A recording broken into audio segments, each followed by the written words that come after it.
Hello everyone, I would like to welcome you all in my YouTube channel. How are you all? I hope everyone is fine and safe at home. Before we start today's video, if you have not subscribed my channel yet, please subscribe it and don't forget to hit the bell icon so that whenever I post a video, it will directly notify you. And if you have any queries, don't forget to mention in the comment section. So with that said, let's start today's video. So today's topic is pairs of angles made by a transversal with parallel lines. Before we start, let's see the definition of transversal line. What is the transversal line? In geometry, a transversal is a line that passes through two lines in the same plane at two distinct points. After learning about the transversal line, let's start the types of angles. And the first one is interior angles. Here AB and CD are parallel lines and PQ is a transversal made in these parallel lines. And we can see that four angles are formed inside these parallel lines. Now in this figure, angle A, angle B, angle C and angle D are made inside the parallel lines, so they are called interior angles. In other words, we also can say that all the angles that are formed inside these parallel lines are called interior angles. Now the next one is co-interior angles. Again, AB and CD are parallel lines. PQ is a transversal, and again we can see that there are four angles. Now among these four angles, angle A and angle D are co-interior angles because these two angles are the interior angles that are lying in the same transversal line. So they are called co-interior angles. When two angles formed inside the parallel lines and lying in the same transversal, then they are called co-interior angles. The sum of co-interior angles are 180 degree, which is supplementary angle. Now in order to make easier, if we remove these lines, we can see that these angles are co-interior angles and which is somehow in U shape, which makes us easier to understand about co-interior angles. Now let's see the next figure of co-interior angles. Again, MNOP is parallel line, EF is a transversal, and again there are four angles ABCD. And among these four angles, angle B and angle D are also co-interior angles because these two angles also falls inside the same parallel lines and with the same transversal. So these two angles are also called co-interior angles. And angle B plus angle C also gives us 180 degree. Again, in order to make us easier, if we remove these lines, we can see that co-interior angles are somehow in the shape of U, which will be easier for us to understand. Now the next one is alternate angles. Again we can see that AB and CD are parallel lines, PQ is a transversal, and ABCD are again the angles inside these parallel lines. Now in alternate angles, we can see that opposite angles that are formed inside the parallel lines with the same transversal. But we can see that the angles are in opposite side.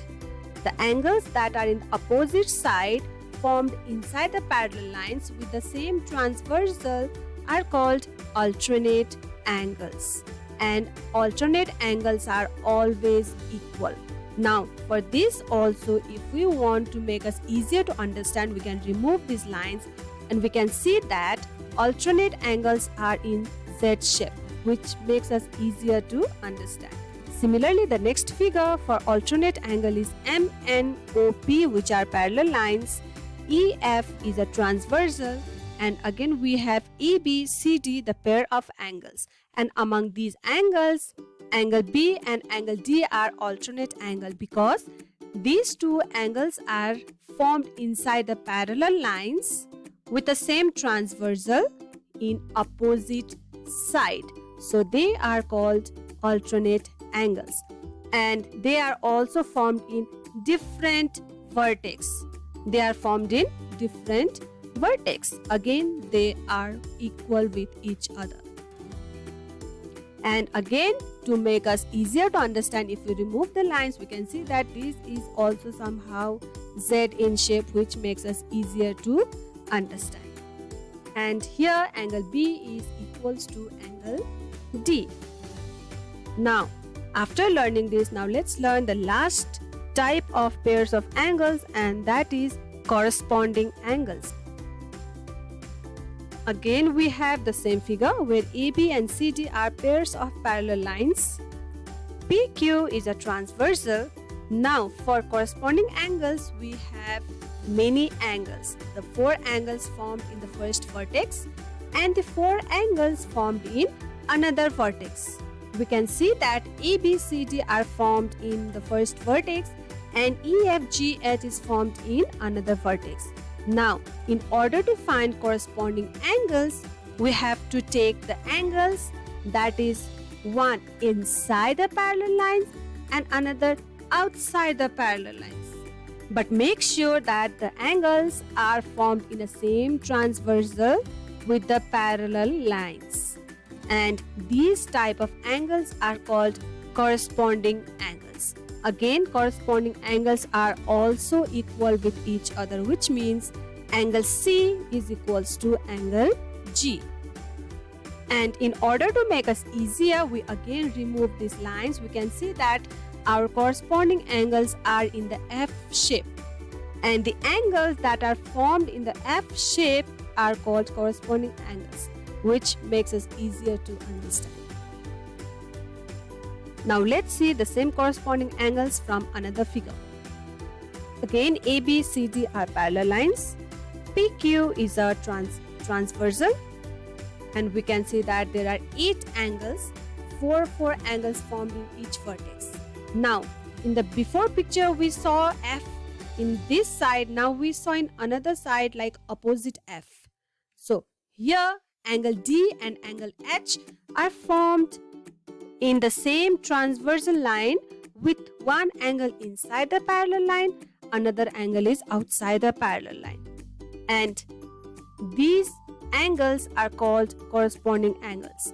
Whenever we feel confused about these corresponding angles, we can remove the other lines and see, which makes us easier. Now see, we have got opposite F.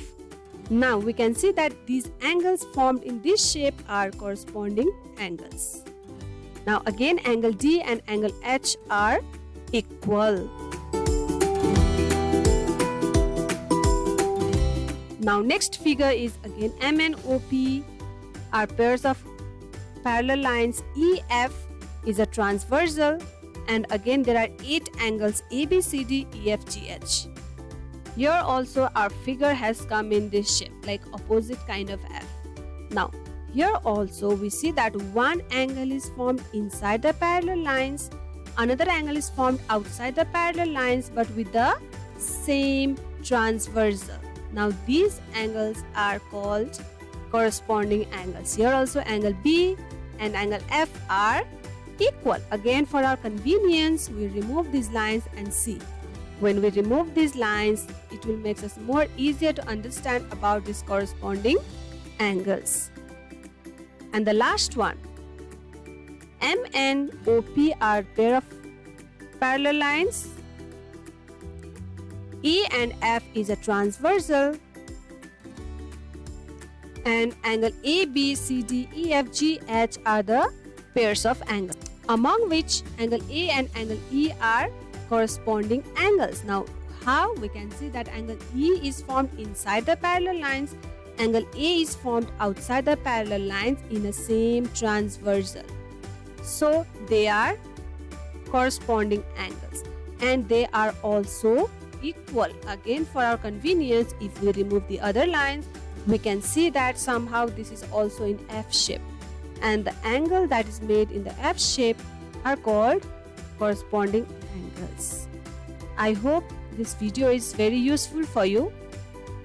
Thank you for watching my video. I hope you have understood about the pairs of angles made by a transversal. Thank you for watching my video. Stay safe. Bye bye.